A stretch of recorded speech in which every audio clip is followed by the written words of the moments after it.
Hey guys, TacticalOyster here, bringing you guys episode 14 of 3-Bar Exploits, and my camera's not showing me while I talk for some reason.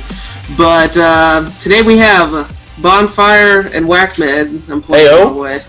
How are you folks? Our guest, Tryhard Engage. Hello. All the way over there. And I guess we'll let Tryhard talk about himself a little bit first before we get going here.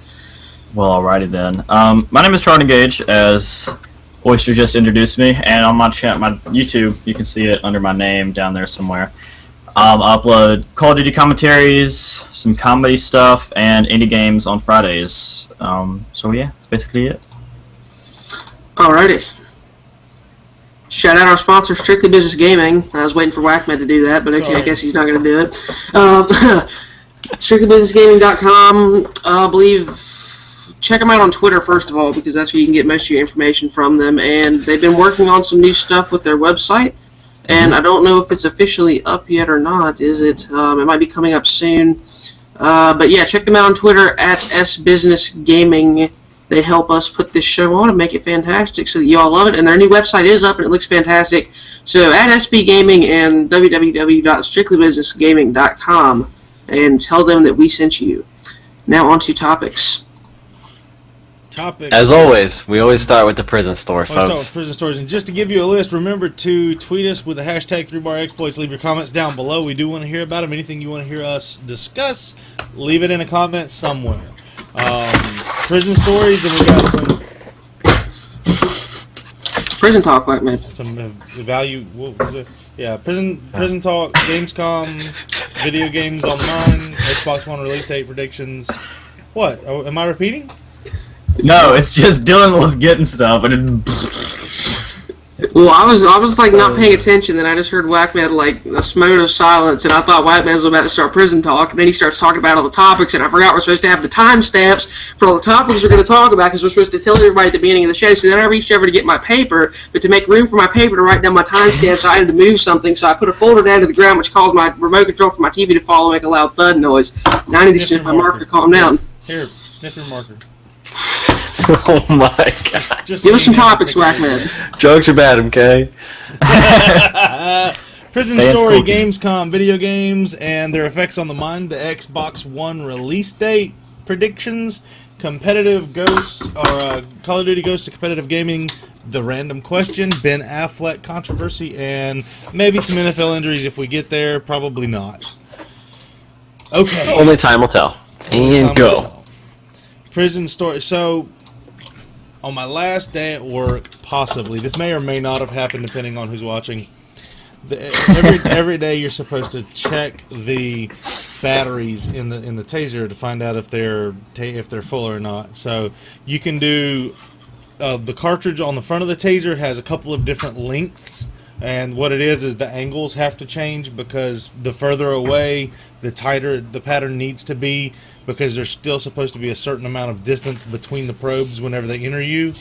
So I think there's two different cartridges for it, or you can do what's called a dry stun, which is no cartridge, and you pull the trigger, and this really cool blue shockwave that comes across the front of it, and it always gives you that really cat sound that's really become stereotypical now with the taser. Well, because I wasn't a sworn officer, I'm not allowed to be involved in getting tased or anything like that. That's something that all the sworn guys had to do, and gals, but I wasn't allowed to do it, which really stunk, because I'm the daredevil type, and I wanted to ride the lightning. Just wanted to do that. It sounded like fun.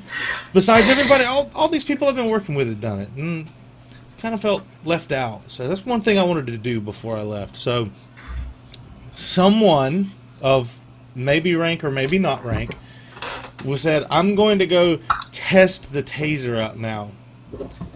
And they turned their head, and they held it way off to the side.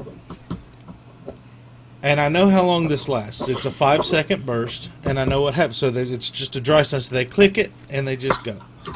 So I take my arm, and I put it, so it's just like this. I take my arm, and I put it up there and as long as I could, which was all of about that long. It wasn't long. It hurts. It really really hurts. And then I had a buddy later on who became a police officer, and he had his, and I did the same thing with his just because I wanted to impress some people, and I did the same thing with his. And oh man, that's so cool! Like, yeah, I can't feel my fingers, but I'm awesome. Yeah, tasing is bad. Tasing is bad, and it really like it made my arm go numb for the entire time it was happening, and it stayed in like a like when your body parts are trying to wake up, like if your foot falls asleep or whatever. Yeah. It stays like that for, I don't know, 3 or 4 minutes for me anyway. It sucks. So you didn't actually get shot with the 2 prongs, right? No. It was just a touch. And that's not how most people don't train like that either. They tape them to you with duct tape because they do. They're just as bad when you do that. Plus, if you're a man and you got to rip all the duct tape off of you, that sucks too. Agreed. I remember. I don't use Band-Aids. I watched a training video of a buddy of mine who had done this, and this guy's built like me, except thinner and thinner as far as fat and thicker as far as muscle. Does he have hair? He didn't have hair either. Oh wow. He's a roofing contractor anyway, or a siding. I think he did siding contractor. But when they shocked him with it, there's somebody standing on each side of you, and they've got your arms like this. And what they do is you clamp down, and then you go down to the ground, and they turn it on, and they make it last for, I don't know, 3 seconds or so, and they cut it off. And whenever this dude went down and whenever he came up, he had fire in his eyes. And he started going after the guy who was the training guy. I mean, they all work for the same people. They're friends. They probably just finished lunch with one another. He was going to get him. Like, it was just... He like went Hulk mode. It was straight Hulk mode. And afterwards, like, they still had it on camera where when they calmed him down, he was like, man, I'm sorry. Nobody hurts me like that. I'm sorry. And he apologized to him. He's like, he'd never experienced pain like that in his life. So, wow. Complete incapacitatorial, don't tase me, bro. Don't tase me, bro. Like, I think I'd rather take the 45 to the shoulder or something. Don't tase me. That's my favorite part of Cops. Every time I watch it, I love it when they bring out the tasers. It's so good. Like, one of my life goals is to be driving down the street. Someone's pulled over. Things get a little feisty. Just as I'm driving by, dude shoots the taser. The 2 prongs go out and they drop. That's one of my life goals. I want to see that. Your life goal is to see someone else in pain. All right. All right. Cool. Well, when you put it like that, you sound like a horrible I just think that person. would be so funny and awesome. It's like one of those moments where you wish you had a camera. Go up to a cop, ask him to tase you. No, see, I don't want it to happen to me. I want to see someone do it. Exactly. It's gonna happen to you. Especially after like, your I don't story. like that idea anymore. And I know, like, when those probably, like... I don't think so. Like, could they just, if you ask them to tase you, could they do it? Just for no reason? Probably no. Like, Yeah, I don't think I would that's hope for so. job Probably not. preparation. Okay. It's like your little brother's like, hey, go ask him to tase you. So, can you tase me? Sure, kid. They could probably make up a reason why. And give me your candy while you're at it. Like, well, I know that the M26 taser actually counts and logs the length of discharge, the exact time and day that it discharges, and the volts that were sent out. I mean, it's not like a gun where you shoot it a whole day or one time and all you know is it's been shot. Every time the trigger is pulled on this thing, it records. So now we're getting into taser model numbers. Okay. Yeah. We're going to taser talk here. Crazy. Anyway, You're stiff. Are we done with prison talk? that's it. That's for prison talk. That may be it for prison talk, like all the way around, unless someone has a specific. No, I refuse. I refuse. I just I haven't been to prison. So. We can't let our fans sound like that. Either prison talk or medic talk must happen each week. I don't know. medic talk is okay. It's just you have to change the names, the events, the places because of privacy okay with that. violations. So I don't need to know the guy's name that woke up in the ditch naked and had to find somewhere to go to get clothes. I don't need to know his name for that to be an entertaining story. It's unnecessary. Yeah, you just gotta say this dude. Yeah. Wait, so did you guys do one last week? Yeah. We did present alcohol. Okay. Yeah. Oh, dang it, I missed that one. I remember you leaving the cliffhanger for that one the week before. Yeah. And then you talked about it last week. I need to get one. Well, you can go to either my channel or Whackman's channel and check it out. It's quite early in the video. Yeah. Also, while you're there, if prison alcohol usually consists of nasty fruit, nasty bread, and nasty water. Yeah. Num num. Sweet. Gamescom. Or no. No. Video games and the mind. Try hard. Oh, okay. So I'm in 10th grade, and we have this thing to do in my chemistry class. We have to do weekly science reports. So it's Thursday, and I go to ScienceDaily.com just looking for a science report just to get it over with real quick. And the first one I see is, do video games increase your brain power? And I forget where the study happened, but it was basically they got a lot of people who played video games for less than 2 hours a week, which was really hard for them to find. So the study actually, it was all girls because all the guys played too many video games, I guess. And it turned, and one group played StarCraft for 80 hours over like a month period, and then another group played Sims, or The Sims, for the same amount of time. And they took a test, and the group that played StarCraft, which is a real like intensive game, they scored higher on the test that tested your cognitive, I forget what it's called, but it's basically the way that you can think about multiple things while trying to solve a problem. So the people who played StarCraft scored higher than the people who played The Sims, and they tested out motor skills and different things like that. And I was the chemistry teacher was coming around picking up everybody's science report, and he was reading mine, and he gave me a look, and it wasn't a good look. And I was like, is there something wrong with my opinion or something? And he told me, he said, yes, they can improve, but what are you comparing it to? He said, like, if you're, comatose, then yes, they're going to improve. But what about if you're actually on the battlefield, actually in war, compared to the war games that we play? So, I don't know. That is such an old man opinion, though. It is, though. And I was thinking, I didn't say this because it's like, our school students don't win, if you know what I'm saying. Yeah. I would have told him off and walked out of the room and then took my suspension the next day, but anyways. And then you have gotten YouTube famous like that one kid. Oh, yeah. But what I was thinking is, if you're on the battlefield, then yes, you're in it's different situations, because a life and death situation, that's like a knee-jerk reaction. When it comes to those situations, we're kind of like born with that. Right. So of course you're going to have faster reflexes and motor skills and everything, because one, you've been doing training for, I don't know how long they do training for the military to be on the battlefield, and two, your life is in the hands. Whenever you're just playing Black Ops 2, your avatar's life is in the hands. You will but it's respawn. not a super big deal. Yeah, exactly. It's not a super big deal. So, in my opinion, they help in more good ways than bad. And he was all like, "Yeah, video games suck."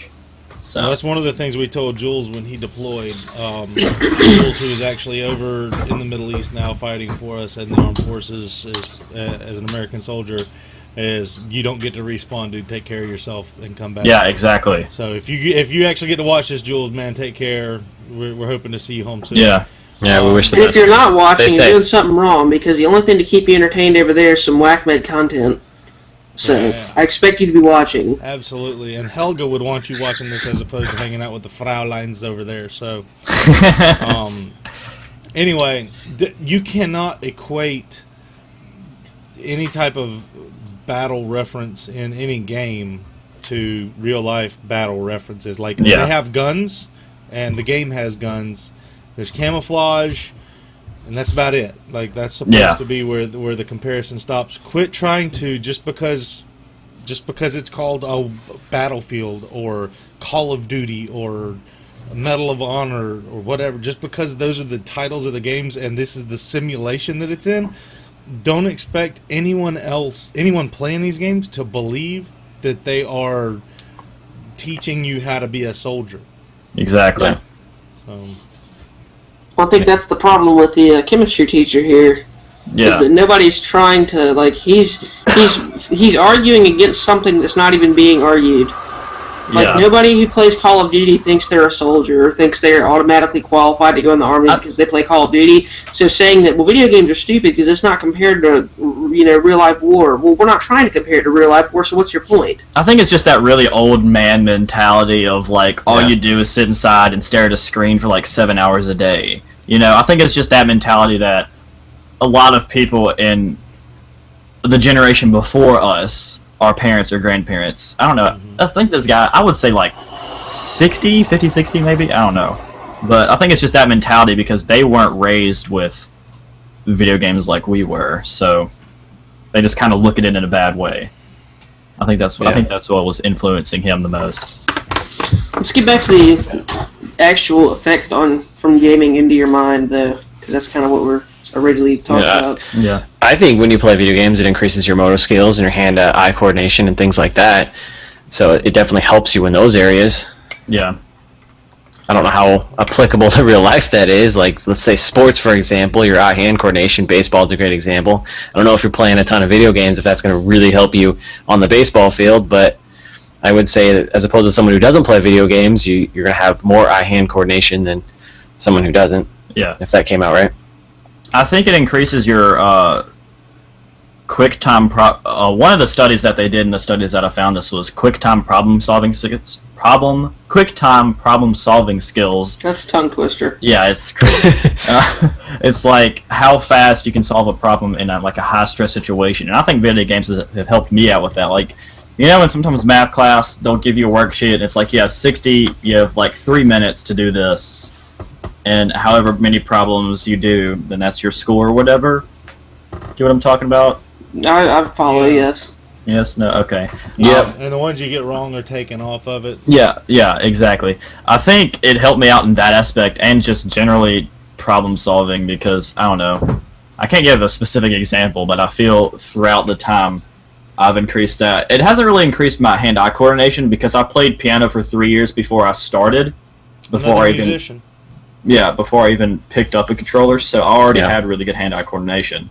That makes sense. I think it also depends on what type of games you're playing, because you look at StarCraft, that's a real-time strategy game. Exactly. So you're using strategy, you're thinking in that. Yeah, exactly. You're in that mindset, as opposed to a game like a first-person shooter, Battlefield, Call of Duties. There's not as much strategy, arguably. Exactly. So StarCraft, fun fact, StarCraft players, professionals, can click their mouse button up to... Oh my gosh. Was it 600 times per minute, I think? So like 10 times per second. I saw somebody tweet out that factoid during MLG Anaheim.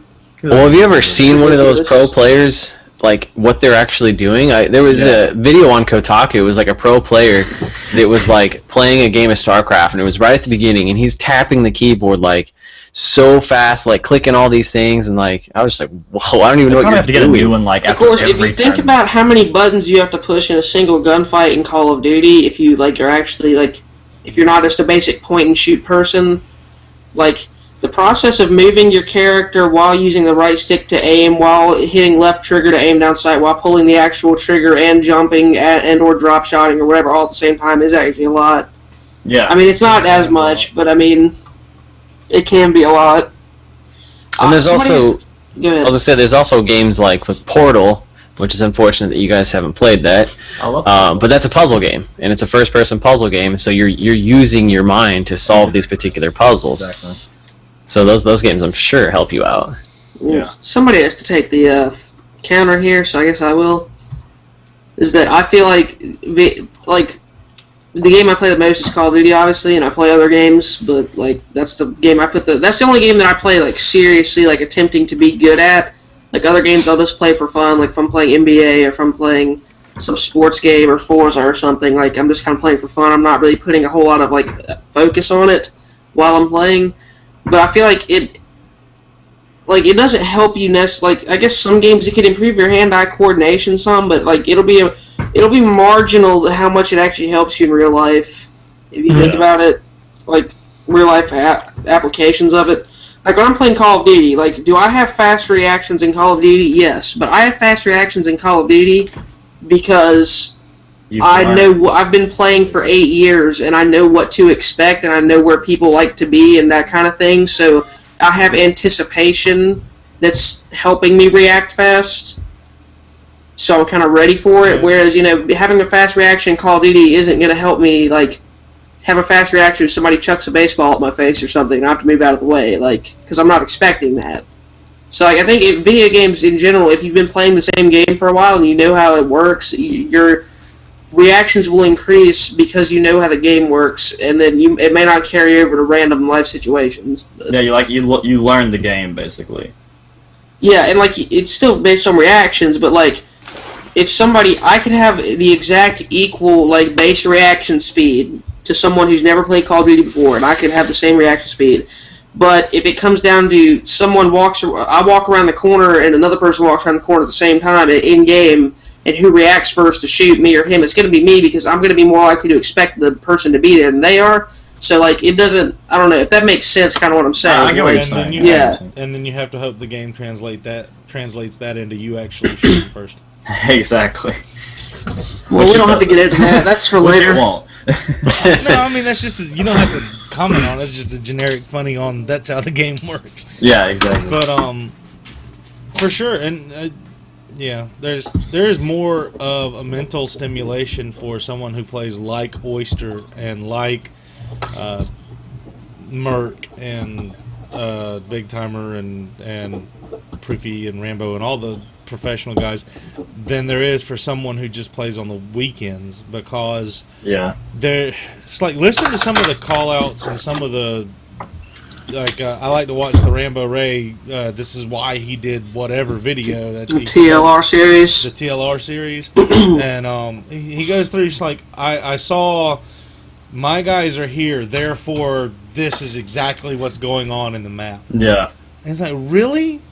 How do you get into the functionality of how that game works so much? So there's a lot more strategy once you get to a higher level of playing that game and concentration for it anyway.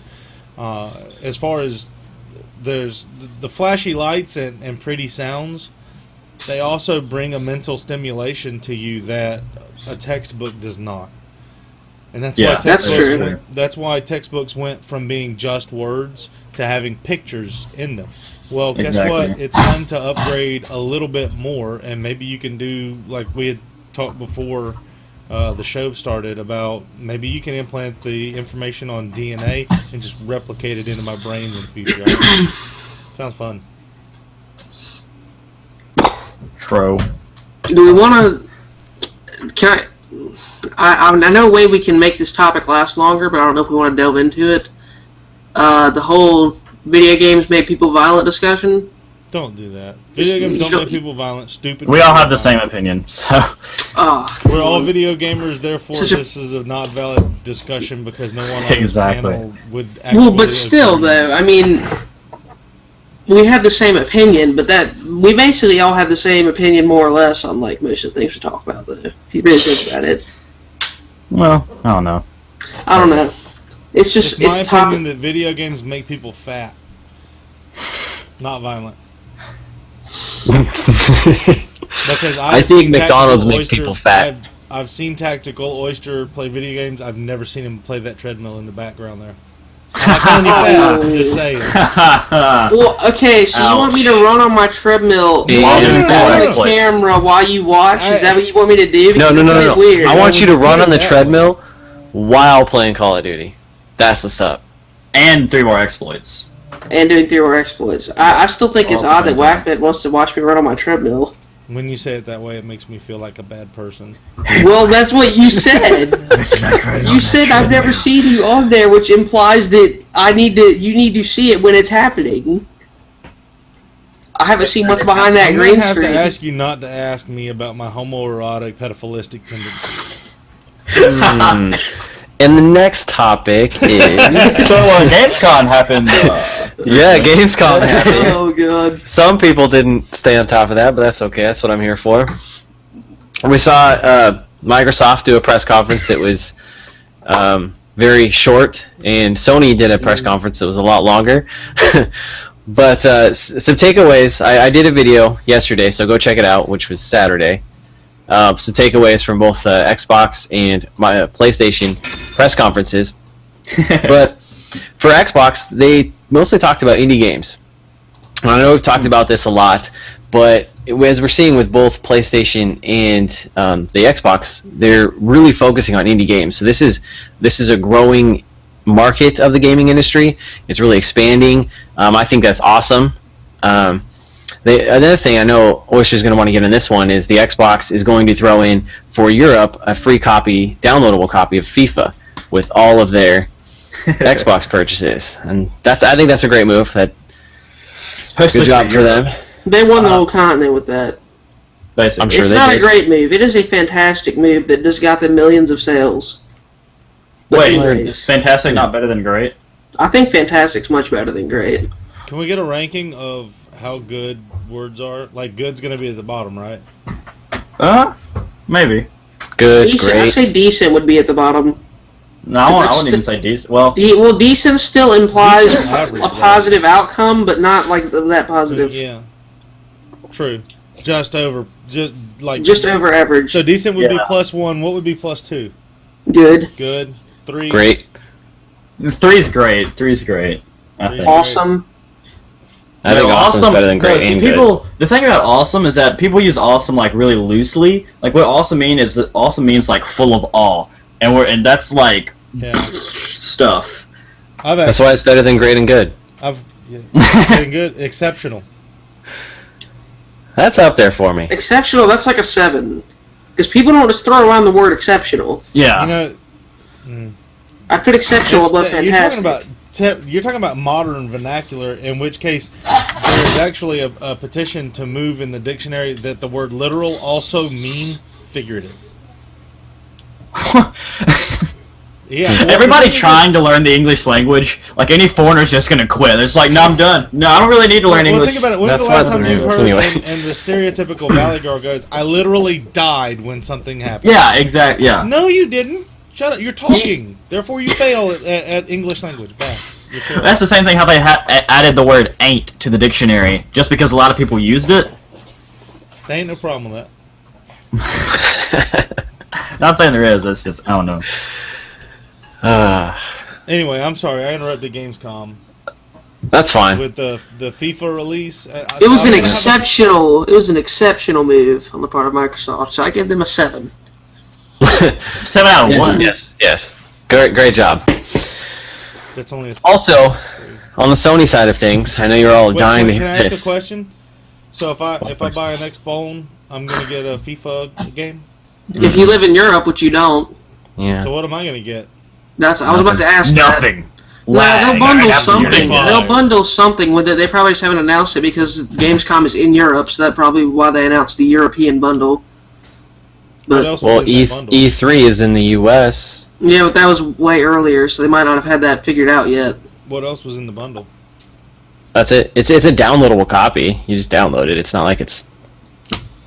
Oh, it's not physical. the physical copy of the game? No, they can't do that. They can't afford to do that. They want to do it downloadable, so it's super cheap, and then they got to pay. I think it's like some royalties or something to EA for the FIFA copy. So, yeah, there's no way they'll do a physical copy of that. That's why when you see console bundles, it's always downloadables. Idea.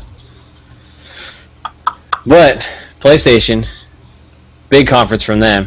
Again, focus on indie titles. There's a lot of exclusives coming over there. And, Microsoft has their usual exclusive with downloadable contents for like Battlefield, Call of Duty, those types of things. No surprise there. But Twitch is coming to the PlayStation 4. I think that's big.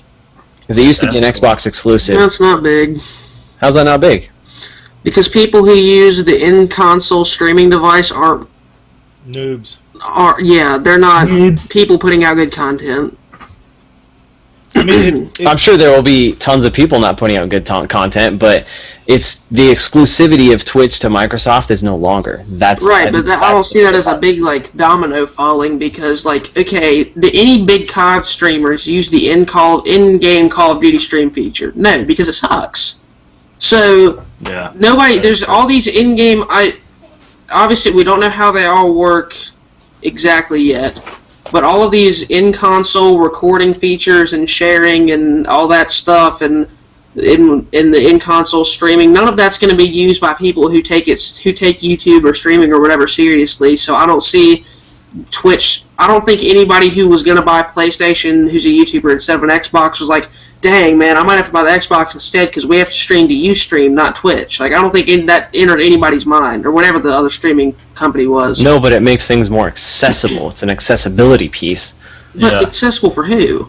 Anybody. That's the thing. Now anyone can do it. But nobody wants to watch the people who have to use that to do it. So it doesn't matter. Oyster, And no one wants to watch the 20,000 people that have 3 viewers streaming Call of Duty.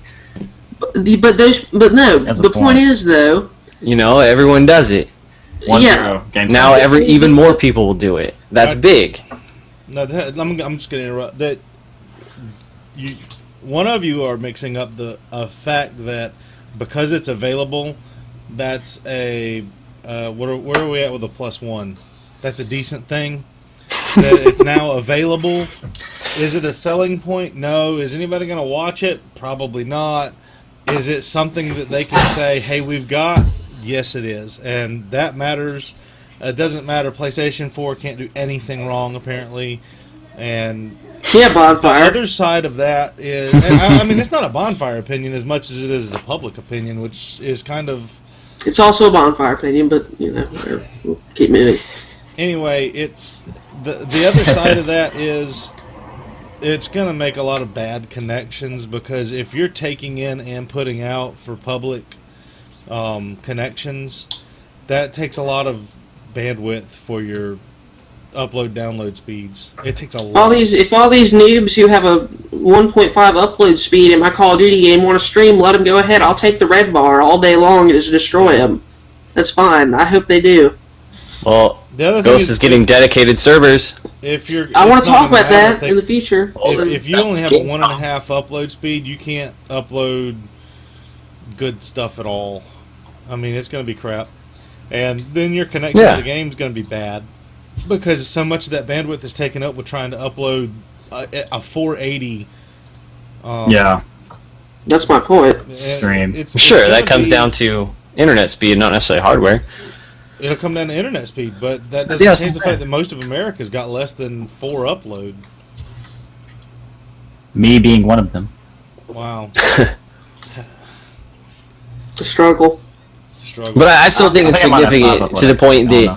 something that was exclusive to one console is now not. And we're going to see more and more of that if you want to even get into third-party titles. That's like picking like a AA game and saying it was an Xbox exclusive and now it's not. Like nobody's. Name a AA game. I don't know. I'm saying Payday. what I'm saying. That's my point. You can't because they don't matter. Payday. Like a AAA title instead of Okay, good point. nobody. Payday is if Payday- arguably indie, but go ahead. If Payday was Xbox One exclusive, would that make anybody buy the Xbox One instead of PlayStation? It Probably. was a PlayStation PC. Thank you. Exclusive. This The Payday first 2 one. is the first one to come to Xbox. I got it. But I'm saying, in my eyes, if something is not a big enough event or a big enough thing or a big enough title to have or whatever to have it cause even a slight sales shift, it's not a big win for the people who got it. It's not a big win. Because nobody's going to buy the PlayStation instead of the Xbox because now you can stream on Twitch. I think it's a good thing for like console equality, because it's kind of like dumbing down the stupid console war that's been going on for ages. I So, hate the whole console war. Yeah, That's a different I topic. think it's stupid, but I mean, it's great for people who would want to stream on PS4. So go PlayStation, I guess. When you I see don't think it gives them a big advantage though. when you see somebody when No. you're looking for a stream to watch, do you ever look for one that doesn't have a face cam? I don't. Not always, no. I can But- I can watch one without a face cam because I personally can't use a face cam on my streams. So, and I don't think a face cam really adds all that much because I mean, all it really well, I'll take that back. The only people I watch stream are competitive players And me. and Whackmed from time to time when he's streaming Call of Duty, not Borderlands, and so. When it's a competitive player streaming, they're usually streaming scrims or something, so it's like I don't need to see their face. Like it doesn't really bring anything to the table. It's just them staring at their monitor. Like what? It doesn't add much for me personally, but Well, and that's one of the things I'm curious about, because with the Kinect and PlayStation Eye, will that camera be able to use in the stream? Probably most. I would say most definitely. I would think that. I would think so too. But the point I was trying to make is that there's less exclusives now between the two consoles. And that's what you're going to see, and that's why we're seeing a shift towards, now they're making their own TV series. Look at Xbox with that whole Halo TV show. Yeah. You still got Titanfall, ho. Yes, you have Titanfall. There you go. That's the only exclusive that matters. Pretty much. It is, dude. FPS for life. If this game bombs, you are going to have people commit suicide. This game has been hyped up so much. It has. Oh, good. I'm sick of... I mean, I obviously am the one that predicted it did not to do well. But, I mean, you literally have people going gaga over this game. Yeah. I don't see any way that it's not the second best or the second most popular shooter on the market. It'll easily beat Halo. It'll easily beat Halo because Halo is dying slowly but surely. It's easily gonna beat Halo. As far as multiplayer goes, yes. Whenever Modern Warfare 3 came out, it was, for me, it was like, oh, and when it came out, it was like, Well, wasn't the first COD that you played in its life cycle Black Ops 1? Yeah. And well, that's why it was like that for you. Yeah. Because it was the first release you experienced. And now Black Ops 2, when Black Ops 2 came out, it was going to be this, and it was like, it's good. I mean, worthy. Definitely worthy. But not nowhere near the hype that it was touted to have. And now Titanfall's like, rah! And I'm just looking at it going, I don't even see that. I don't even see worthy in but whatever. We'll find out. It'll beat Battlefield, it'll beat Halo. Well, that's not hard. Well, yeah, it is. They have massive. Well, Battlefield. I think it'll. I think it'll pull more Call of Duty players away from. I think Titanfall will pull more Call of Duty players away than it will Battlefield. I'm going to say that right now. Pull more COD players than it'll pull Battlefield players. Yes. Well, obviously, it's made by the people who make COD, but yeah, but that's why I'm saying I think it'll have more of an impact on Call of Duty than Battlefield. Well, Battlefield players are like their own little secret society that they don't let anybody in and they don't let anybody out. So that'll always be like that. EA could literally make like war games instead of Battlefield and have it be the same game, and they wouldn't play it. Like they could just give it a different title or something, and nobody would jump over because it's Battlefield. We love Battlefield. It's all about Battlefield. COD sucks. Battlefield. Like that's all they talk about. And you look at the typical Call of Duty player; they're the same way. That's what I was about to say. I was about to same exact way. As well. Yeah, but I feel like Battlefield players have more of an elitist, like, you know how whenever the console it's the wars PC come up, battle players. That's what you're referencing. Exactly. You ever look at the console war comments and comment section and stuff, and then somebody all the time comes in and pulls out the PC elitist card. It's like, you just stop. You think you're better than everybody else because you have better graphics. That's the assumption you're making with Battlefield players, because those Battlefield 3 players are all PC players too. Those are the ones. You talk to console Battlefield 3 players, like myself, I'm not some elitist or in some secret society. You're very different. And I know a whole, like, there's this, one of them might even actually watch this, I don't even know, but it's like this group of PC elitists, and they're just, and I'm like, I'm friends with them kind of, I'm not like in the group, but I mean, I'm kind of friends with them. They're acquaintances. Yeah, exactly, I'm acquaintances. So, like, and I play Call of Duty on the Xbox, so to them, I'm just like scum of the earth. That's what I don't like, is when, just because Call of Duty is my favorite game does not mean I have zero taste in games. Yeah, exactly. Like, if you tell people that you like to play Call of Duty, they automatically assume that you have one brain cell and it focuses on Call of Duty. Exactly. Well, you only have one game. Yes. Well, Whackman, you only have like 4 games, so it's a relevant thing for you. But for the rest of us, it's an insult, really. I have 6. I'm gonna take my ball and go home. You only got one, so. Oh. Ouch. Is that a Lance Armstrong joke? No, it was a reference to you only having one game, Call of Duty. Oh, good. No, I took it as both, and I thought. No, I figured y'all would, but whatever. It was a funny joke. Oh, good. It was good enough. I will say about the whole hype thing, though, about like, are you hyped for Titanfall? And White Matt is not because he's a COD fanboy. I will say that I am more hyped for COD Ghost, like based on what I've seen from it, and I have higher expectations for it than I have, and I'm more excited about the release of it than I am for any COD since probably Modern Warfare 2. If Titanfall plays smoothly and is otherwise completely imbalanced, like it plays smoothly, hit detection is good, the graphics never glitch, it stays at 60 frames per second, is there any way that it fails? Like, no matter how bad the gameplay is? I think the gameplay's been hyped up pretty big. No. I think if the everyone who's played this game has just been in love with it. Yeah, but exactly. Look at the people who've been invited to play the game. They're all press people. Yeah, they're kind of supposed to be into it. They selectively, which is a good idea, which any company even would do. I would do it if I was head of the company because it makes your game look good. They select people who they know will be into the game. And of course, that's what they're going to do because it's going to boost their sales up and everything.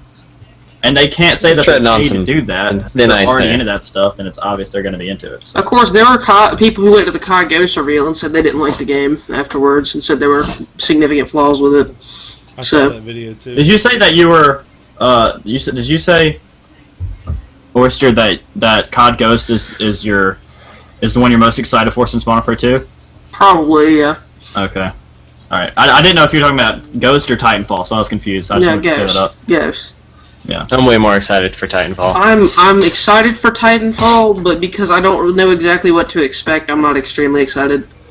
I'm more looking forward to seeing what it's about than I am excited, if that makes sense, kind of. Like, I'm more intrigued and curious about it than I am excited about it. So. Yeah. You want to talk about dedicated server? Well, as I said, the last thing that came out is PlayStation 4 is coming out November 15th. I know y'all don't care, but that leads us to, when will the Xbox come out? Before? After? Let's make some predictions. It'll come out before. No, it'll come out after. It'll come out before. Whackman's wrong. I'm saying before. I'm with Whack on this one. I think it'll come What day? Let me grab my calendar. November 15th is a Friday. I think they should come out on the exact same day, just so Walmart can just crumble to the ground. So you think it should come out on November 15th? No, that was sarcasm. I was just like, holy crap, no, that's a retail nightmare. Exactly. Now, is it supposed to come out, like, is there some reason why they come out on Fridays as opposed to Tuesdays? Payday? I don't know why. Well, I think someone said that the PlayStation 3 came out on a Friday as well, like around the same time, November 15th, so they're kind of just, I guess, keeping with that tradition. I don't know. Secrets don't make friends. Friends make secrets. I'm thinking November 1st. That's impossible. That's impossible. Why? There's absolutely no way the console will come out before COD Ghost. It won't happen. November it won't happen. 1st. Why? That doesn't make any sense. Because a lot of people's payday is either the last Friday, or the first Friday of the month, and it is a whole new generation. It's the Xbox One. What does the payday have to do with it? Which is the third I like Xbox. it. I like it. That's like winning the argument right there. That's marketing genius. It would be 2 solid weeks before the PlayStation 4. That's a big head start. That's huge. When it comes to retail. And not only that, it's not very difficult to tell Call of Duty that they're going to back up their release date by 4 days. Yeah. And 4 days for a console and a launch title, I mean, you got to give a launch title window of, like, I don't know, 2 weeks, 3 weeks, to say it's a launch title to be in a 3-week window. I think the thing that leads me to believe that one of the things that leads me to believe is that it's going to be after November. I might not go as far as to say that it's 100% going to be after the PlayStation, because it could be before the PlayStation. It will be after COD Ghost, because Call of Duty is the backbone franchise of Microsoft right now. Even though it's not an exclusive, because they've got all the exclusive deals and whatnot with them, and the game just runs better and has lots more serious players on Xbox. So when Microsoft made the announcement that you could, or I don't know if it's Activision that made the announcement, I'm not sure.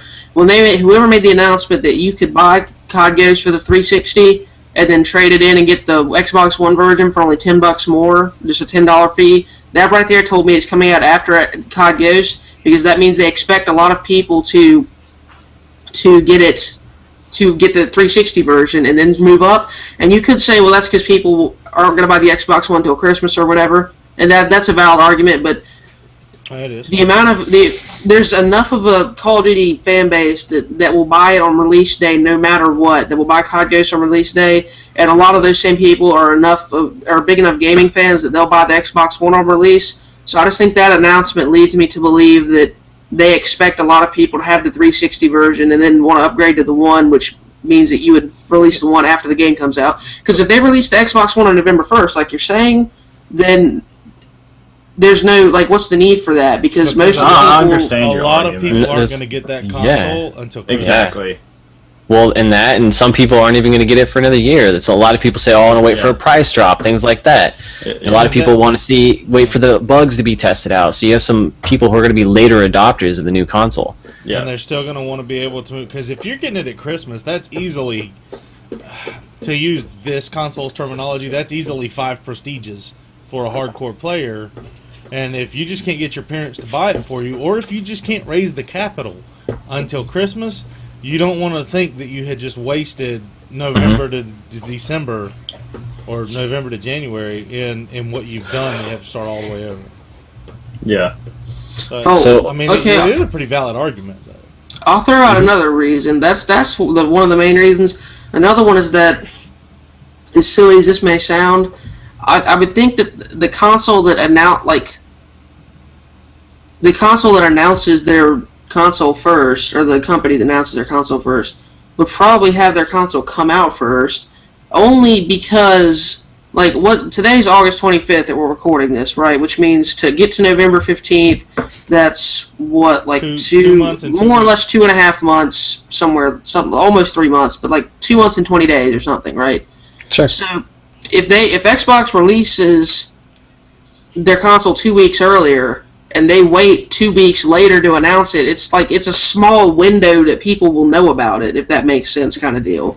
The amount of time that people know and have time to figure out which that they're buying the PlayStation compared to the amount of time that people would know when the Xbox is coming out and to prepare to get that or whatever, if you kind of follow what I'm saying. It seems like it wouldn't be a big enough window of time between the announcement. They can't announce COD Ghost is coming out a week before it comes out, because then people won't be prepared to buy it, and they won't have saved up the money. They don't know when they have to have the money and stuff, buy it like that.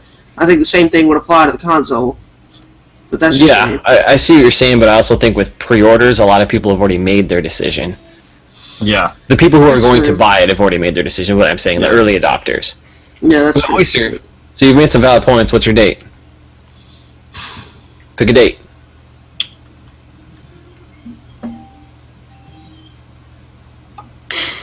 PlayStation's on a Friday, right? It's November 15th, it's a Friday. Yep. I say Xbox goes for the jugular and comes out the Tuesday before the PlayStation, the same week, 3 days earlier. Wow, so is it the 12th?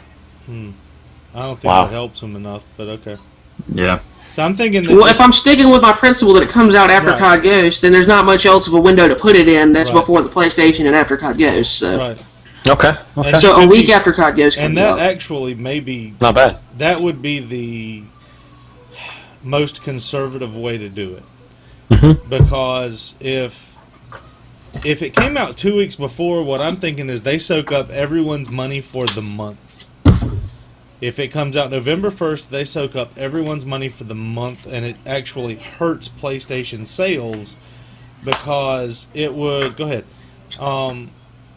Because it would be like, Mom and Dad, I want a new one, I want a new one, I want a new one. Which one do you want? This one just came out. Okay, that's fine. Now you're going to have to wait till Christmas. Maybe, like Bondfire's mom and dad aren't buying his consoles for him. My mom and dad aren't buying my consoles for me. I'm going to have to buy it on my own. If I'm going to get the first one that comes out to make YouTube videos on it, I have to soak and invest my money in. If it's 2 weeks, I have to. What am I going to make videos on for 2 weeks? I have to. Yeah. It's a good point. So, it's a good point. Well, Tryhard will be right back. Tryhard said something about his house catching on fire or something. I don't know. My prediction is I think it comes out November 5th alongside Call of Duty. Really? Because there would be such a cluster fudge at the Walmart that I don't know how that happens. Well, like you said, I'm going to the Oyster, midnight release for both, so that would be good for me.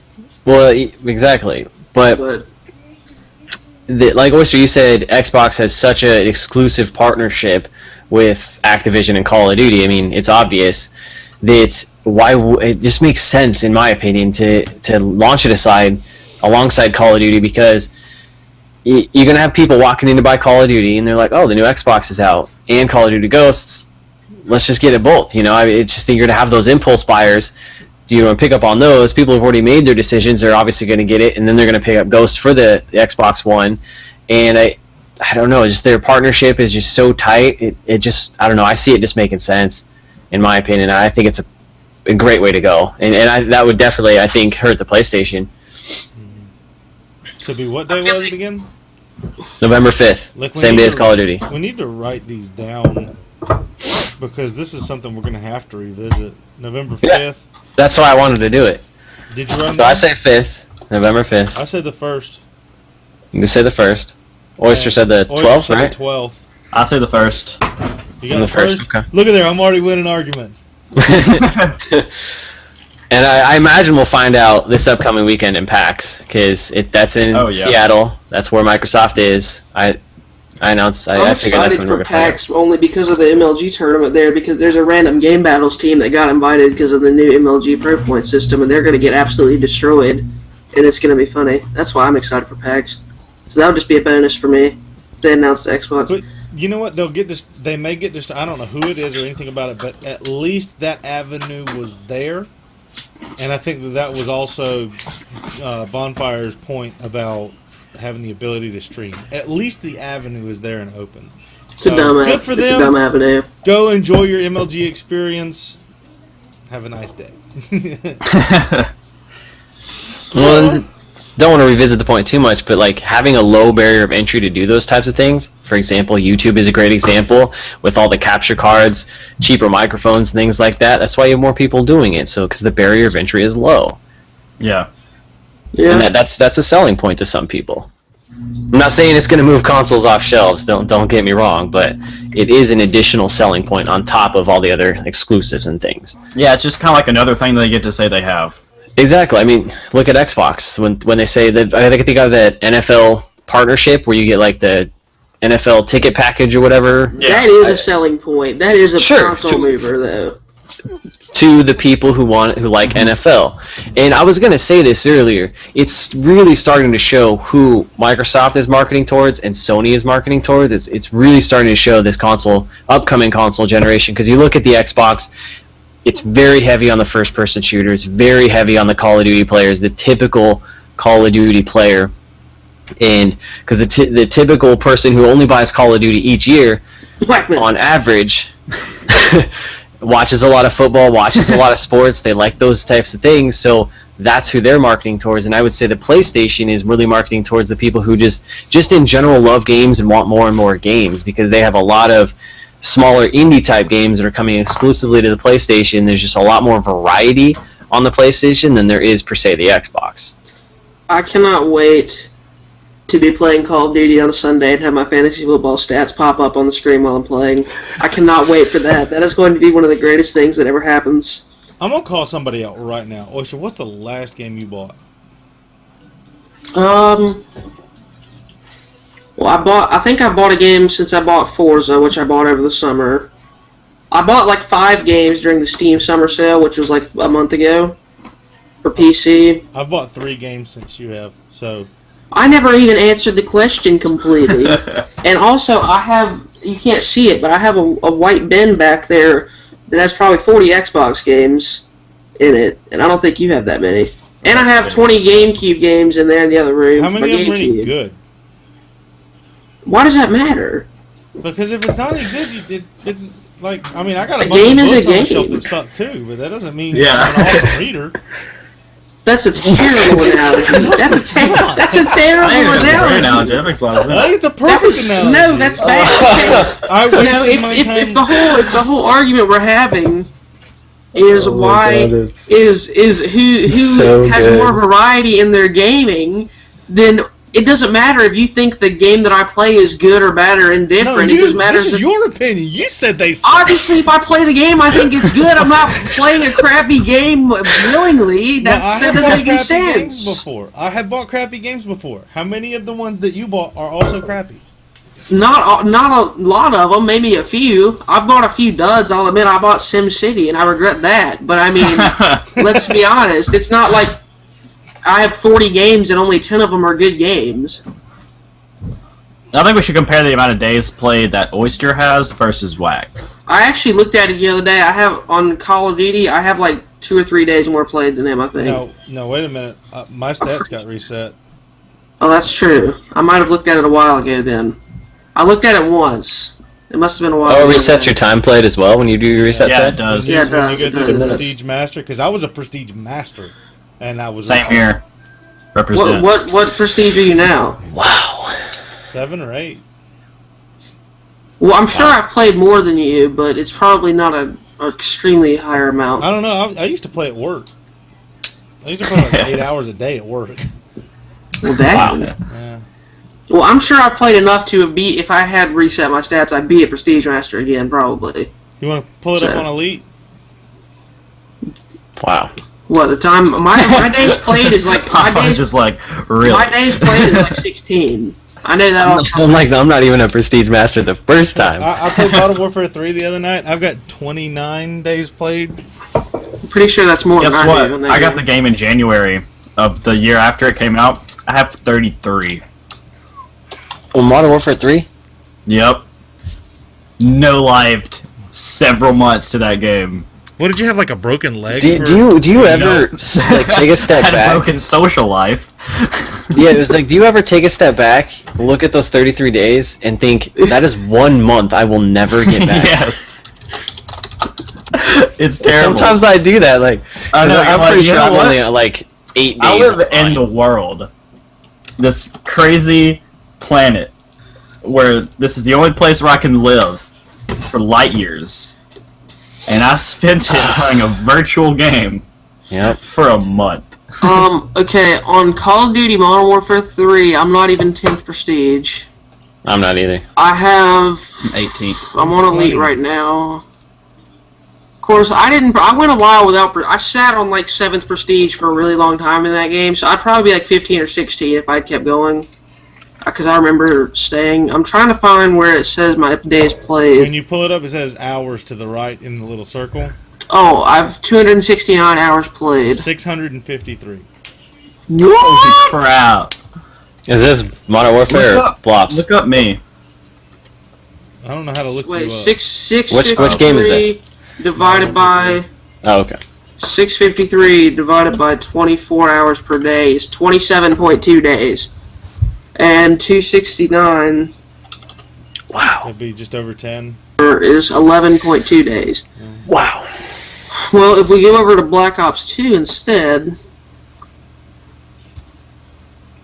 where it says I'm Prestige 11 because that's how much of a fail Call of Duty Elite is, I have, where does it say? They have so many more stats here. I have 431 hours on Black Ops 2. I got 172, and that's after the reset.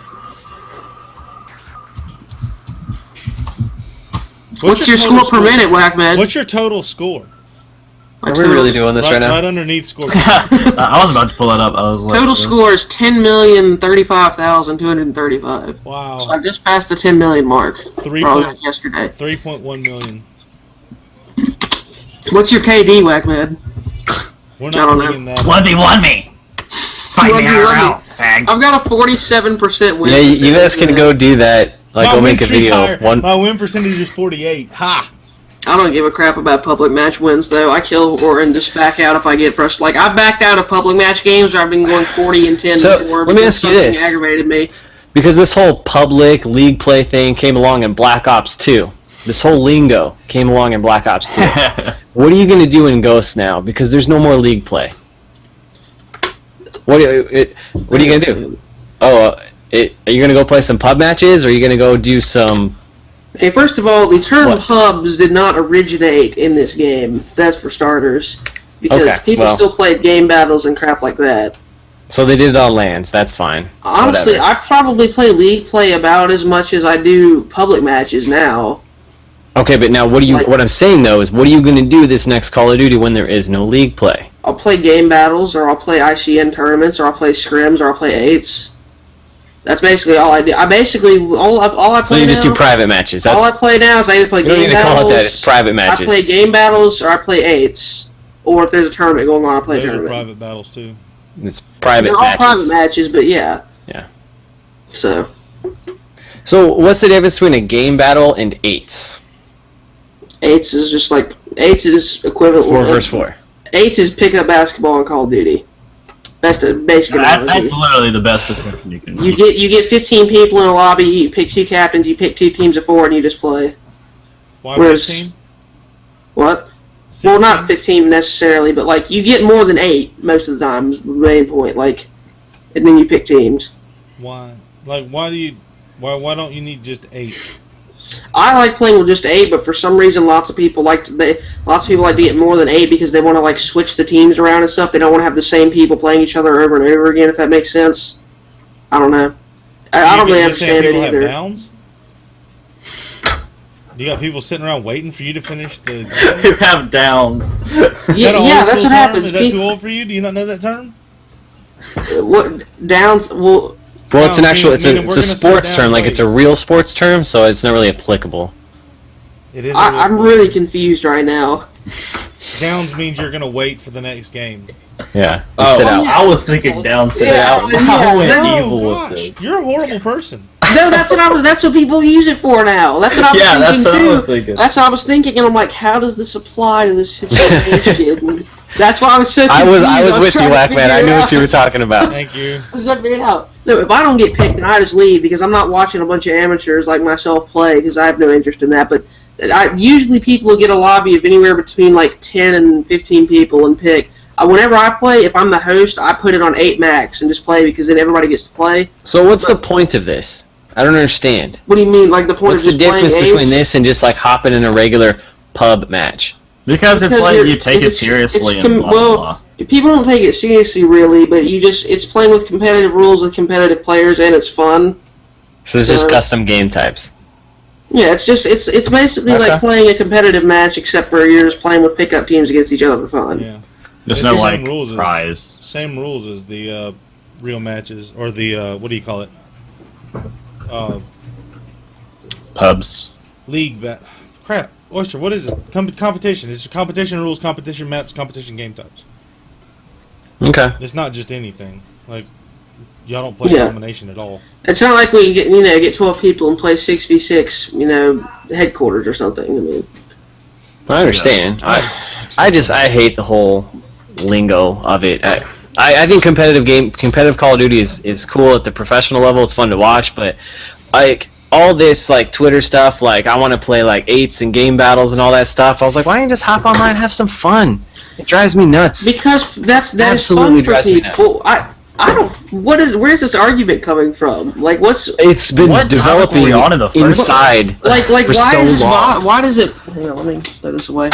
Why does that bother you? Because I've seen the Call of Duty community change since Call of Duty Modern Warfare into what I think is such a terrible community. Terrible, and it's been bad since the game was invented. Where have you been? I disagree. It's just a different kind of bad. Now. I disagree with that statement. It's gone from how? Explain. Explain to me because what when Call of Duty 4 came out in this game compared to what bad things there were in Modern Warfare 2. I'm not talking about the game. I'm talking about the community. So you got to keep that in mind. Yeah, that's what I'm saying. When this game came out in Modern Warfare, it was so pure. It was so new. Everyone was just there to have fun. That's what it was about.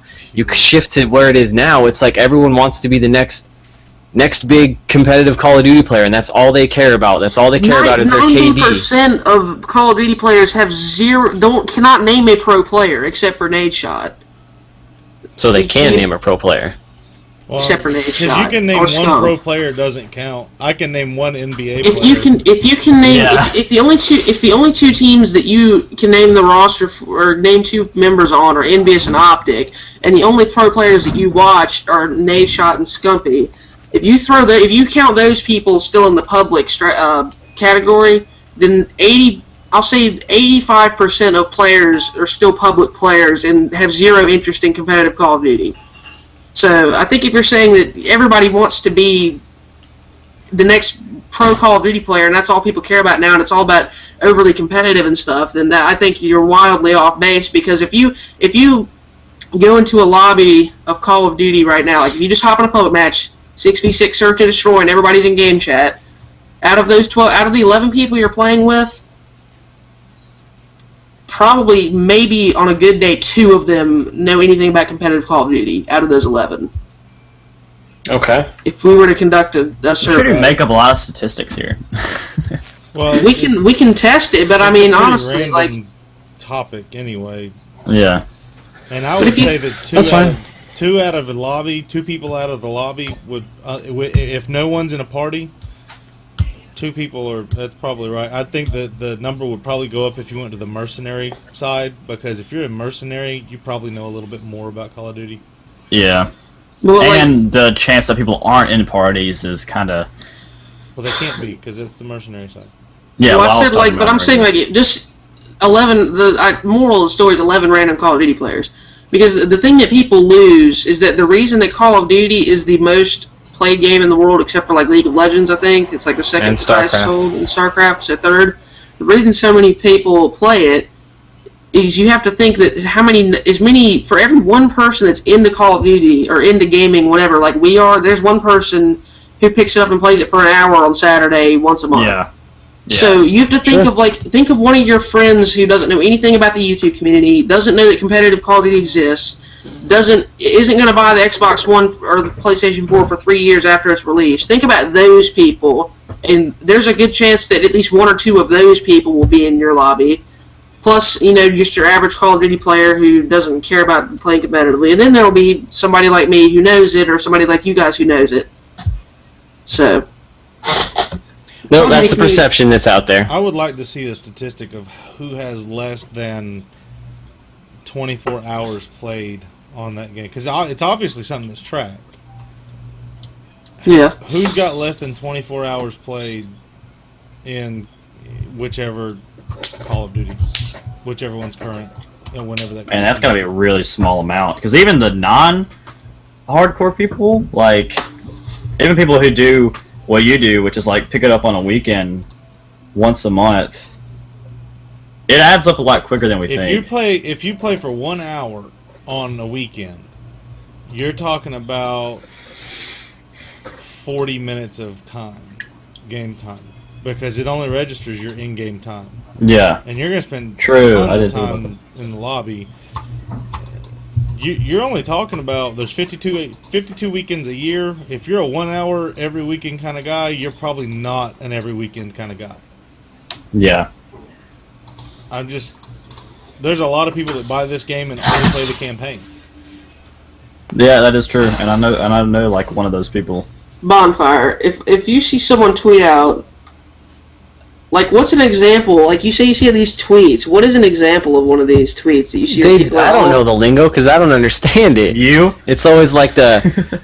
I mean, I tweet out about it a lot, but I've noticed you do it lately too. I don't know, like free agent sub at me to run, give a shout out, and a bunch of those retweeters. What does TS mean? Team Scrums.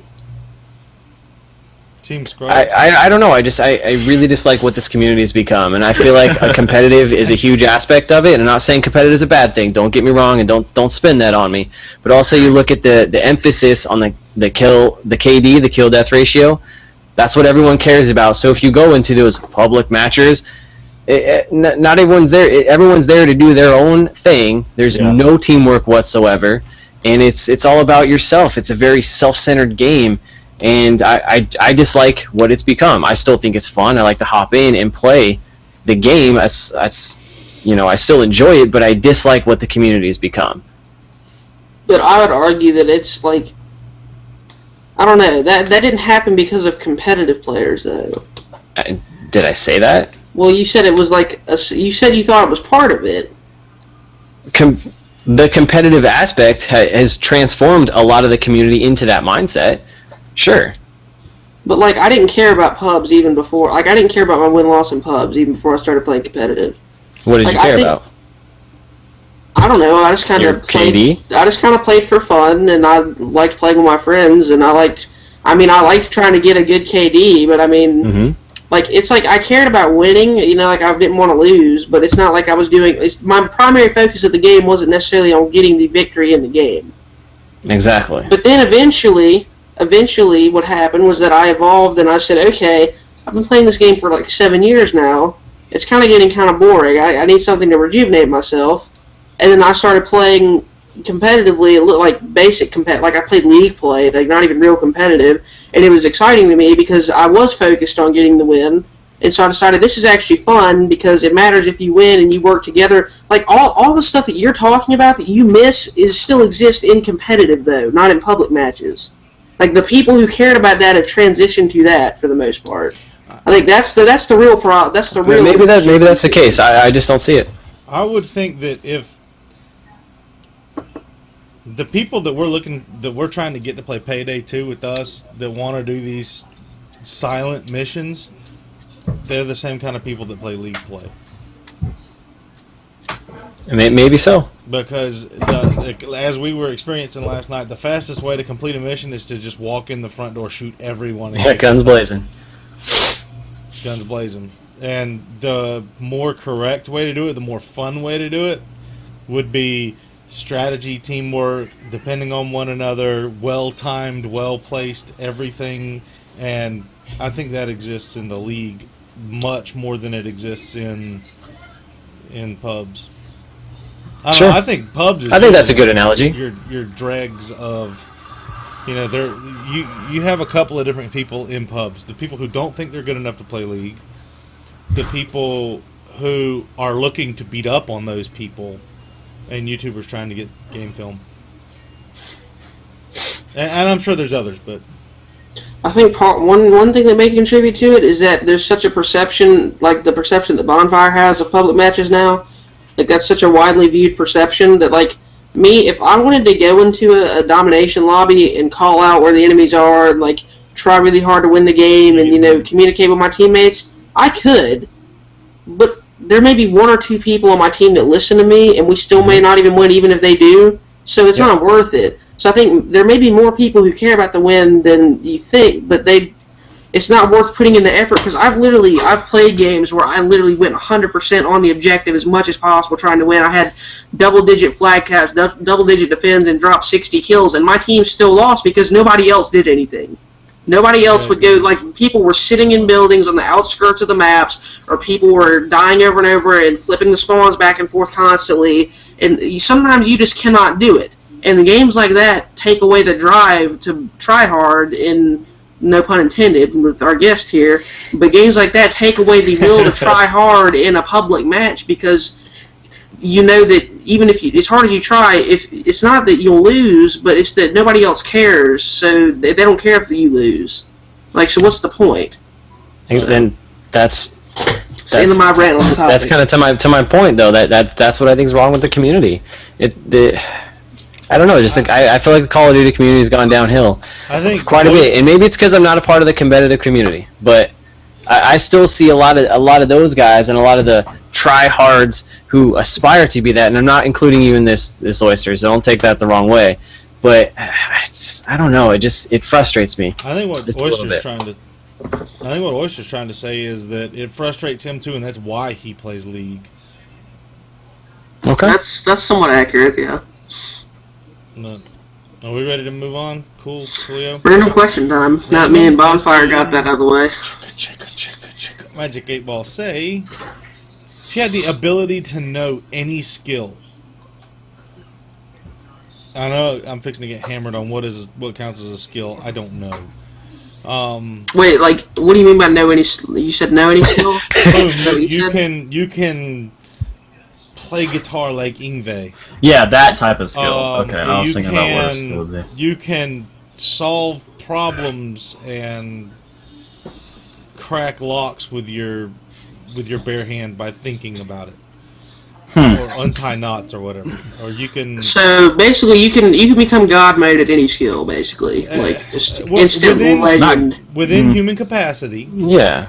Well, yeah, like not like, but like you can have the ability to be the best Call of Duty player in the entire world. That would be your skill.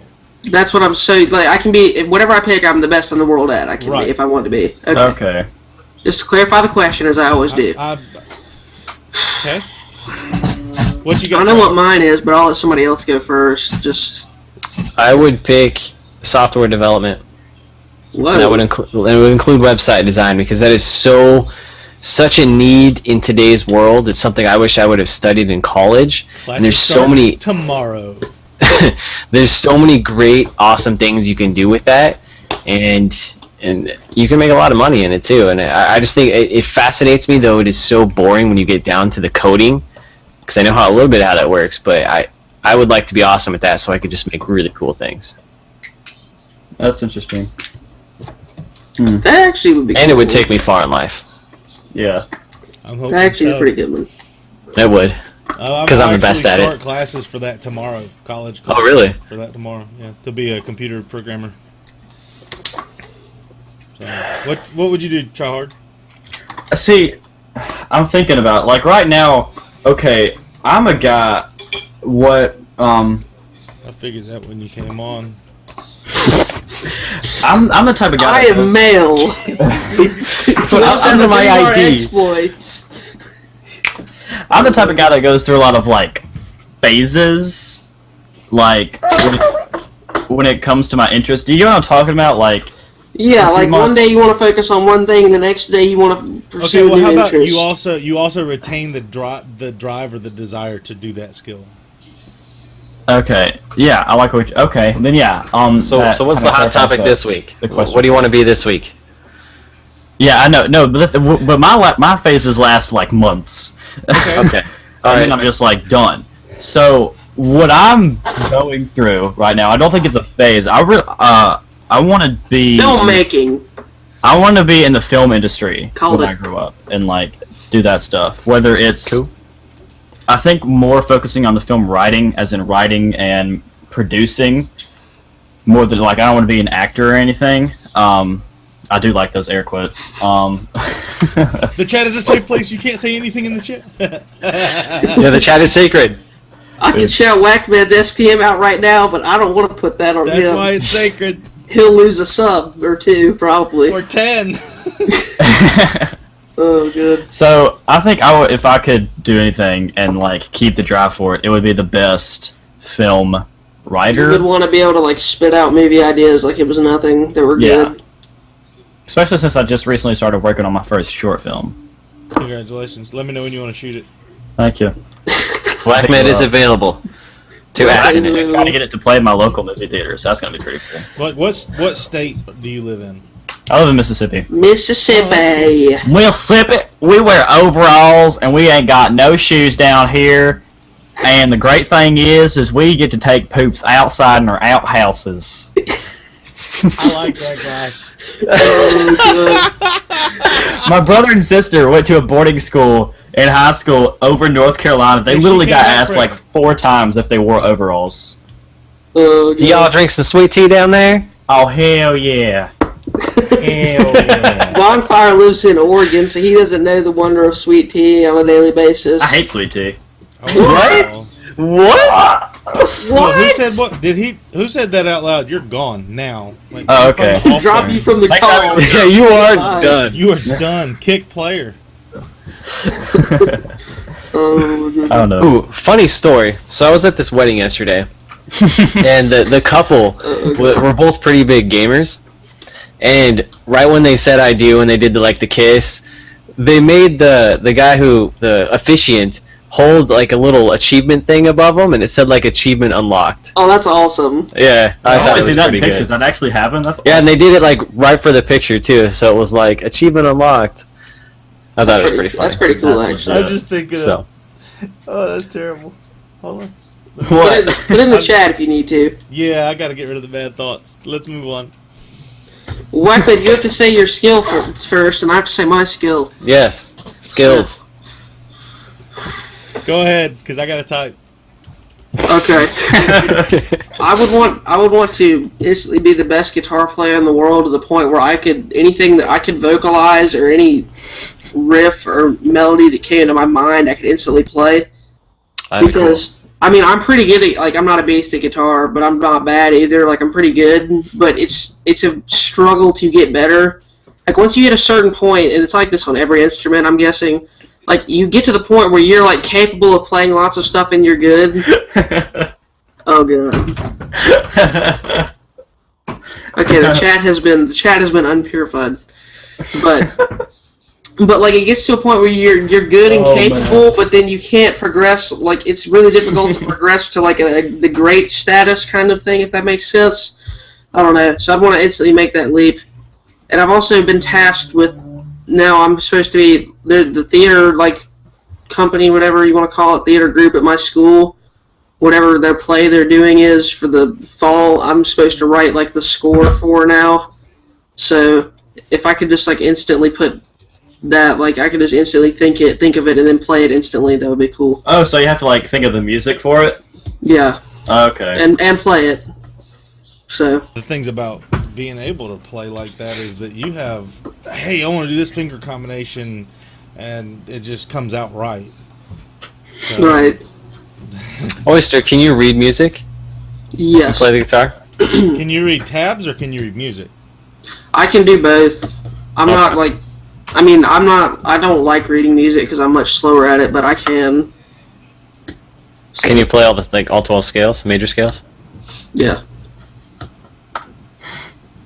But it's really easy on guitar because it's the same pattern. You just move it up and down. Yeah, so. we're gonna have to guitar off later. But you play bass, right? Future So it'll just, you episode. play bass, so it'll just be some boring little bass line. Yeah, because bass is so basic. Yeah. Get it? My dad plays bass, so I know that bass is not basic. But It's the bridge between rhythm and melody, so it's got a lot of issues. It's got a lot of different complications than guitar does. I can do so Hey, much look at more. Flea from Red Hot Chili Peppers. Guy's a I can do beast. so much more with my instrument over here. Just on the bass instrument, this instrument can do more than your instrument can. Watch out. If I need to write Taking music, shots. if I'm going to write music, I need a guitar because I need the whole chord, not just the tonic. Or not just That's why a lot of people write music on a piano. Right. Exactly. Well, that's the main thing. That's the main difference I can because call Mr. Tryhard Engage every time I want to write a piece of music. but that's the main difference between, because a bass is a guitar with lower strings and less strings. So if you could play chords on a bass, they would literally be the same instrument, just with thicker, lower strings and more spacing. I've played. I actually wrote a song where I played chords on the bass, and it sounded so goth, so dark, and just Nobody loves me. Actually, it was called The Pain Inside, but yeah. Like So some gothic. deathcore, It was emo. like a nice deathcore breakdown riff or something on the bass. Yeah, That'd be nice. it was just power chords. It was a 3-bar power chord. Hey, 3-bar. Pretty You guys have to watch this video after we get done.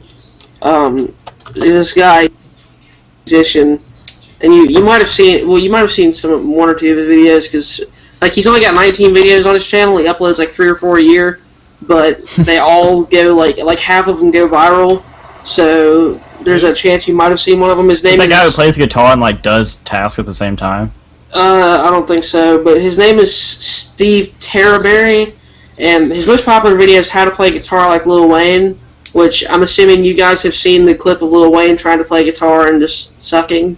And he basically like goes and sarcastically breaks down the technique of it. It's hilarious. But then he does all these videos. It's like how to be hardcore and how to be deathcore and stuff, and it's just all spoofs, and it's hilarious. You guys have to watch it.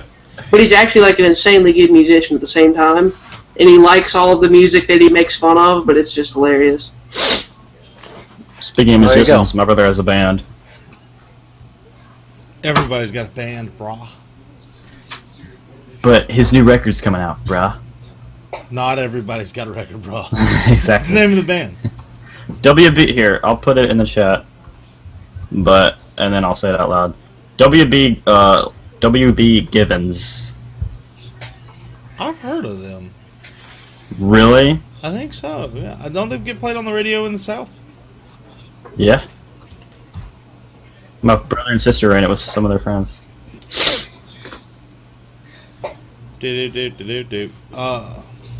If I had the ability to do any skill, it would be to orate. I would love to be the finest speaker in the world and be able to That's a good one. enunciate and speak clearly and in a way that whatever crowd I was in was able to understand it and understand it the way that I meant it. Which is a hard thing to do. It's a very I mean, you can get up and speak anywhere. Yeah. But to speak and have people understand what you say in the way that you meant it, Yeah. then that's something I constantly work on. Like, I went to a 3-week public speaking camp at at the University of Mississippi over the summer, and we wrote a lot of speeches. that just sounds counterintuitive.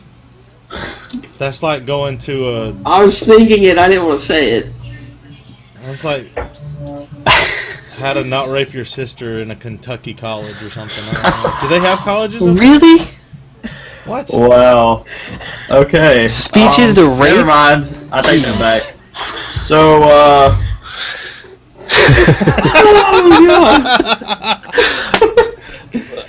Let's move on to the next topic, huh?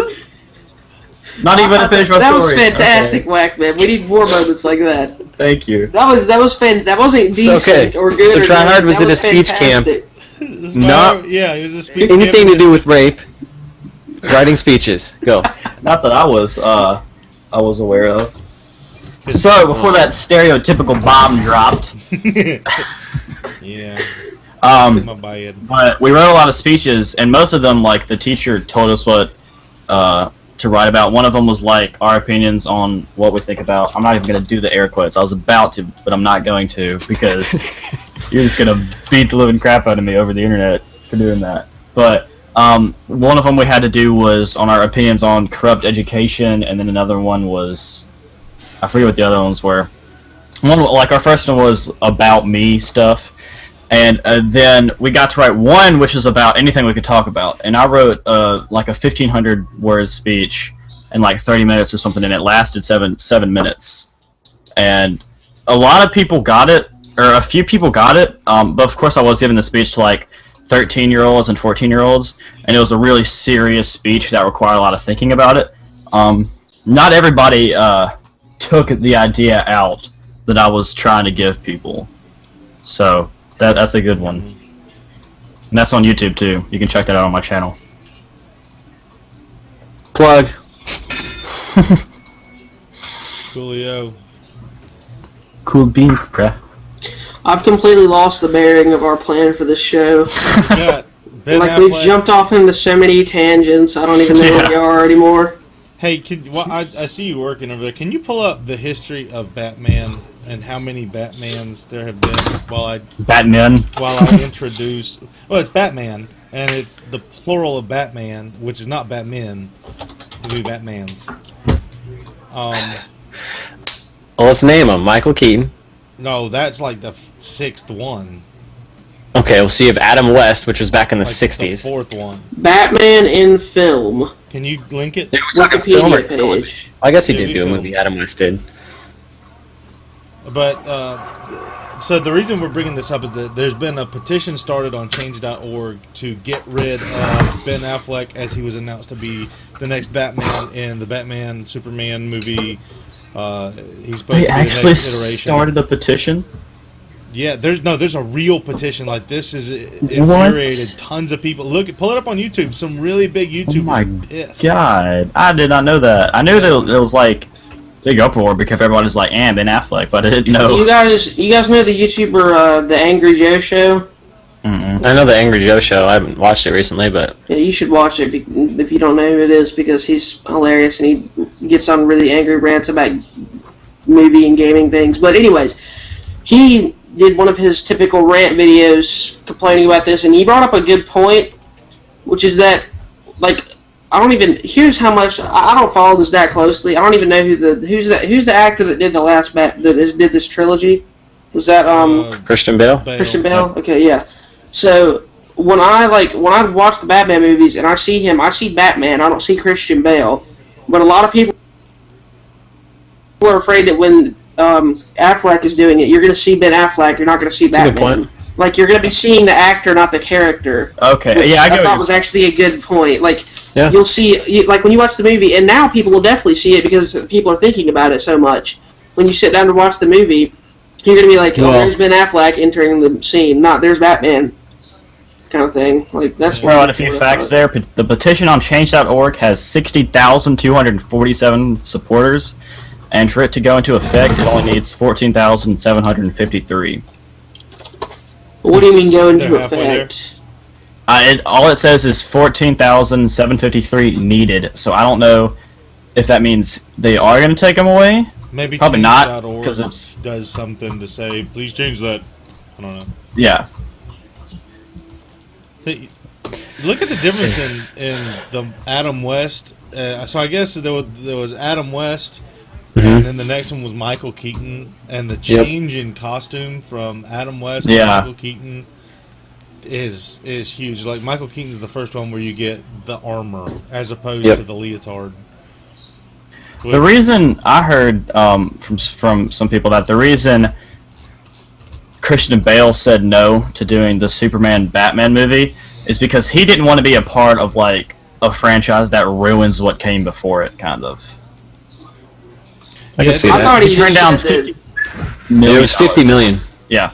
I thought he just said he wanted to do something different, but either way, like, it's the same reason that what's his name from Spider-Man said that he didn't want to do. He did the first 3 Spider-Man movies. Didn't want to do the next one. Yeah, he said that he didn't want to do it because he wanted to do something different. He wanted to be seen as something other than Spider-Man. Yeah. It's like, okay, you're giving up millions and millions of dollars to not do a movie just because you want to be seen as another thing, even though you could easily just take another movie role. Like, just because you're doing Spider-Man or Batman doesn't mean you can't do other movies. Well, there's actual... Kind of. I can't think of any right now. Harry Potter will never work again. Yeah.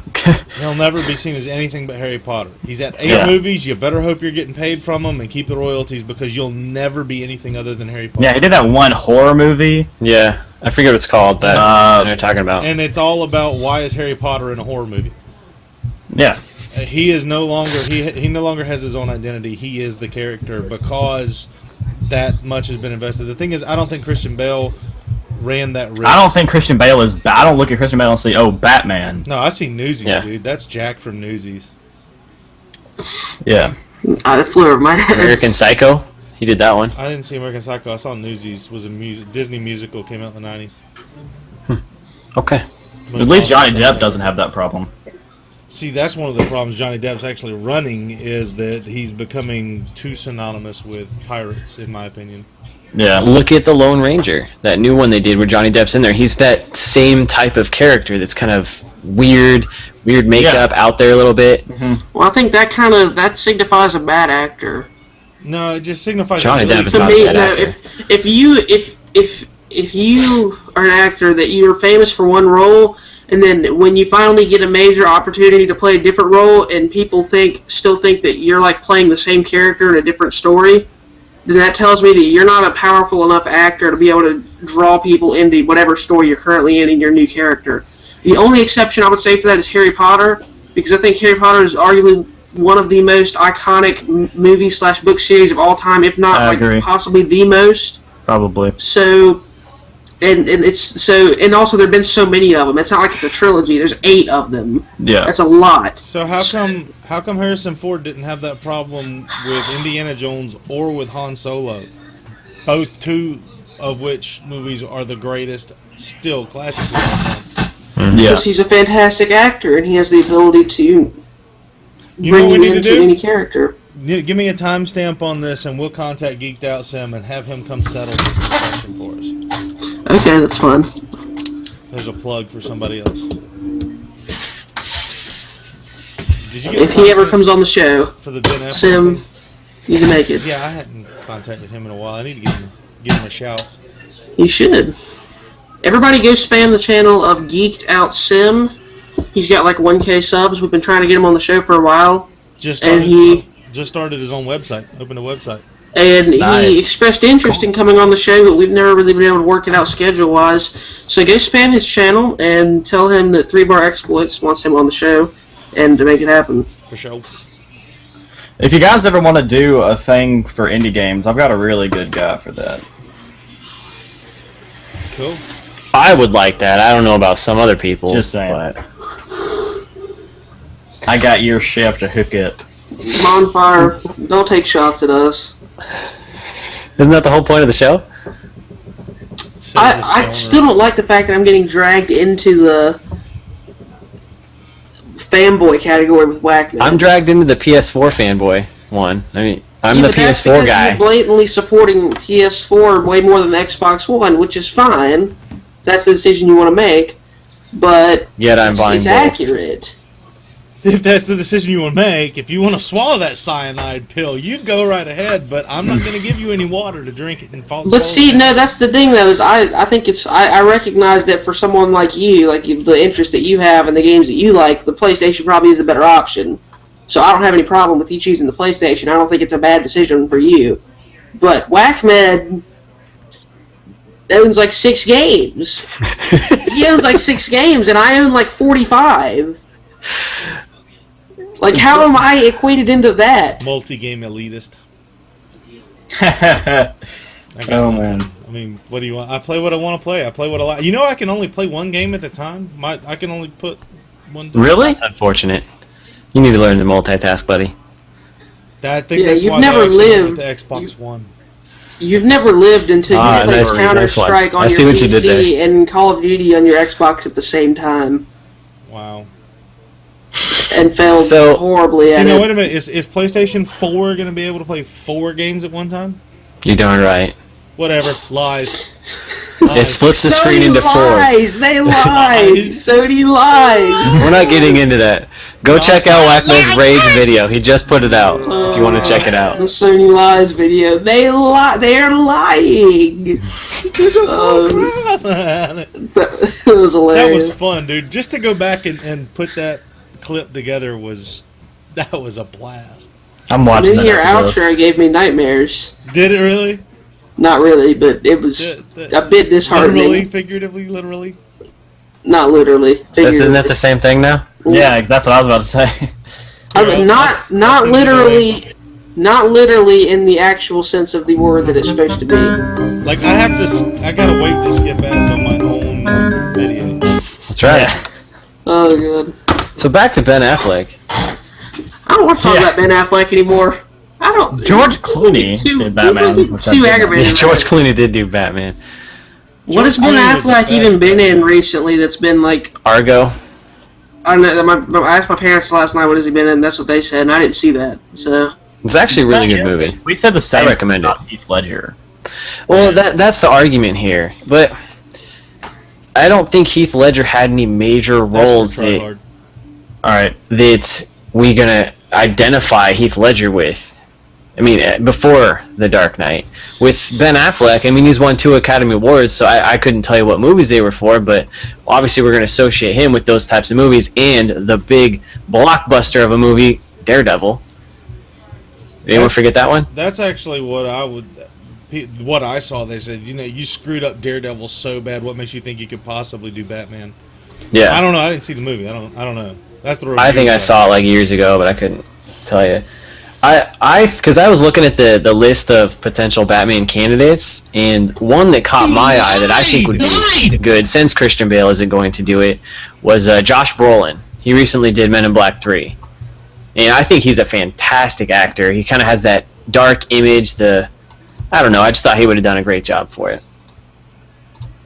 If you guys know who that is. I'm sorry, I was watching my own. Which video. character was he in Men in Black 3? He was the young K. Who? Okay, yeah. Josh Brolin. Yeah. Oh. I love him. He also did that movie W, which is the first one I saw him in. He did. I don't know. He's just a really good actor in like all of his movies. He was in Gangster Squad. That was a good movie. I just liked him. And I thought he would have done a good job. Because I think if you get someone that isn't as well known for a specific role, it works out. Because if you look at Henry Cavill, the guy who did Man of Steel, no one knows who that guy is. Now he's Superman. So that's who he'll be associated with. That's why it's good to find someone no one really knows about for those types of superhero You're roles. saying go ahead and destroy their career by making them into that character, but really truly invest them in it? Yep. I'm okay with that. Your career is nothing to me. You know how much money they're going to earn? Celebration video. I'm not really listening that closely. But I tell you what, You know, if I had the opportunity to play Dr. Evil and to be all wrapped up in that for 3 movies and make that kind of money and then know that my career would be done at the end of it, I'm okay with that. Maybe. look at Robert Downey Jr., Iron Man. Robert Downey Jr. has done all kinds of drugs. I know he's done other kind of movies, but he is now known as Iron Man. Yeah. You're right And- about that. That's because the audience of the people who watched Iron Man are the people who didn't really get to witness his... Sure. I would much rather him be Sherlock Holmes. He does an awesome Those are great movies. I agree. But even if it destroys, like, you can't get any other types of roles after Iron Man, which isn't going to be the case for Robert Downey Jr., but the royalties he's getting for all that, come on, you're set for life. Go cry somewhere else. I don't even want to hear about it. You're set when you get a role like that. Henry Cavill is set. Plus the dude's jacked. Are you kidding me? He's not going to have any problems. And I'm done. I like the, I don't know, we're sitting here watching your 50 sub nerd game. Me too. That's I all was I'm just doing that. That's all I was just doing that. And I subscribe to you Whenever and we get Wax, around- so... You're over here enunciating it. I was listening. Don't get me wrong. I was listening. I just had the music playing in the background. He's That's fine. I feel like talking all this really great stuff and giving I awesome was. points for his argument, setting up sub standards for the discussion. And we're all getting just into. watching his videos. And we're like, That's fine. I feel Don't like worry we about it. haven't had whenever we end up doing the outro for this video, we need to dance because we haven't done a dancing outro in several weeks. That's just my feeling. I might have to rearrange my laptop, but I can work that I out. might have to just say no.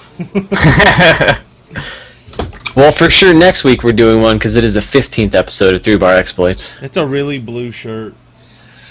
Thanks. I don't know if you're talking to me or not, but Yeah, thanks. I am. It's my shirt. Well. It's the same one you're wearing now.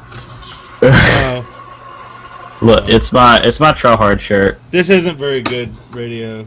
Keep calm, try hard, try on. Yeah, and it's got my gamer tag on the back, so. Oh, dude, you got your own line of shirts? Yeah.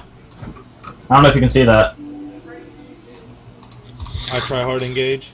I want to open up a Tactical Oyster spreadshirt once I get enough subs to Not people. spread shirt, dude. No. No, dude, the great thing about me is my brother has his own company. I'm great because of this. That's my brother has his own company. That's a great thing about me. This whole thing we've been talking about how I'm great because of COD stats, how I'm great because of the type of games I play. So let me go ahead and talk about why I'm great. Alright? great 'cause my brother Let me talk makes about my t-shirts. stuff for a second. I'm great 'cause I live in Mississippi and I don't like sweet tea. I live in That makes me Mississippi, I unique. like sweet I done got tea. me some speaking skills and I can stand in front of folks and stuff. And I don't even like my sister. I ain't got one. I'm gonna come to yours. Got both my teeth in a jar right over there. I'm done. I'm so done. He's never coming back on the show. He's not even gonna tell his subs he did it. He's like, yeah, there was that one show one time. Don't worry about it. He tweeted it out earlier, but that tweet's getting taken down soon.